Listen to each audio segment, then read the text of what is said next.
काही इंजेक्शन देते, काही सलाईन देते आणि काही गोळ्या औषधे देते। हे सकाळी घ्या, हे संध्याकाळी घ्या, दुपारी घ्या, सर्वच सर्व औषध एका वेळेस घेऊन दुरुस्त होता येईल का? नाही होता येणार आहे। थोडं थोडं औषध घ्यावं लागत। म्हणून घरात प्रत्येकानं असं ठरवा, प्रत्येक घरानं असं ठरवा की मी काहीतरी माझ्या अंगाचे दुर्गुण घालवलंच पाहिजे। या पौर्णिमेच्या निमित्त मी एक गुण कमी केला पाहिजे, दुसरा गुण कमी केला पाहिजे आणि सद्गुण धारण केले पाहिजे। असं करता करता परिपूर्ण घर सद्गुणी बनल आणि त्या घरात सुख शांती लाभल। म्हणून थोडं थोडं वर्ष म्हणून प्रत्येक एक कार्यक्रम घेऊन चालणार नाही। दर रविवारी तुम्हाला रोज मी म्हणतो सकाळ संध्याकाळ प्रत्येकानं प्रत्येकाच्या गावात विहारात गेलं पाहिजे।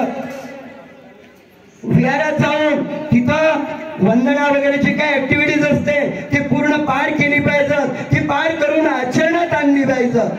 पाठांतर आहे, सर्वांच्या पाठांतर आहे, चांगलं चांगलं बोलता सुद्धा येते, पण चांगलं चांगलं शुद्ध जर आचरण करता आलं ना, याहीपेक्षा खूप लवकर या समाजाचं परिवर्तन होणार आहे। म्हणून भिक्खूंनी किंवा समाज सुधारकांनी, लीडरांनी किंवा उपासक म्हणून घेणाऱ्यांनी सातत्यानं असे कार्यक्रम लावले पाहिजेत। दर रविवारी कार्यक्रम लावले पाहिजेत, महिन्याच्या महिना कार्यक्रम लावले पाहिजेत। वर्षाच्या वर्षा नाही, आम्ही फक्त विजयादशमी किंवा 14 एप्रिल या निमित्तानेच एकत्र येतो किंवा बुद्ध जयंती, मी तर म्हणतो सातत्याने एकत्र आलं पाहिजे। हे सामूहिक तपस्या आहे तुमचं, हे सामूहिक तपस्या आहे आणि तपस्यातून फलप्राप्ती होत असते। भगवंतांनी 6 वर्ष तप केलं, त्याच्यातून त्यांनी एक तपस्या म्हणजे फल प्राप्त करून घेतलं आणि त्या फळाचा उपयोग हा सर्व विश्व घेत आहे।